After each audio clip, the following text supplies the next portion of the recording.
बच्चों, आज मैं जो आपको कहानी सुनाने जा रही हूँ वो है उदारता के बारे में कि आप कैसे दूसरों के प्रति अपना दया भाव रखें, दूसरों को भी इंसान समझें, कैसे उनकी मदद कर सके। अगर आपके दिल में दूसरों के लिए बिल्कुल भी प्यार नहीं है, दूसरों के लिए बिल्कुल भी दयालुता नहीं है, दूसरों के लिए आपका दिल बिल्कुल भी उदार नहीं है, तो आपका जीवन व्यर्थ है।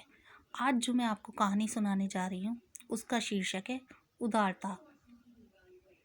एक बार एक छोटी सी झोपड़ी में एक साधु रहता था।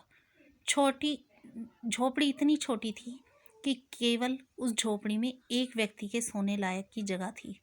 एक रात की बात है, जंगल में बहुत जोर की वर्षा हो रही थी। साधु भी अपनी झोपड़ी में पैर फैलाए सोया हुआ था। तभी किसी ने साधु के दरवाजे पर आकर खटखटाया।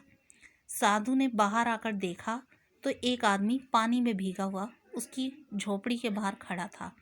साधु उससे कुछ कहे उससे पहले ही वह व्यक्ति बोला, महाराज, मैं रास्ता भूलकर इधर आ गया हूँ और बारिश भी बहुत जोर से हो रही है। कृपया आज रात आप मुझे अपनी कुटिया में जगह दें। साधु ने कहा, अहो भाग्य, लेकिन मेरी इस कुटिया में केवल एक व्यक्ति के सोने की जगह है। कोई बात नहीं, लेकिन आप अंदर आ जाओ। आज रात हम दोनों बैठकर ही समय गुजारेंगे।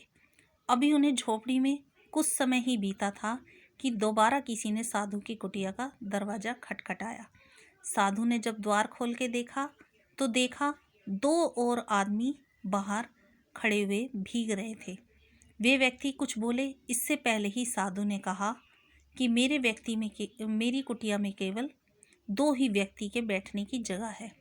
अगर तुम्हें भी शरण चाहिए तो कोई बात नहीं, अंदर आ जाओ।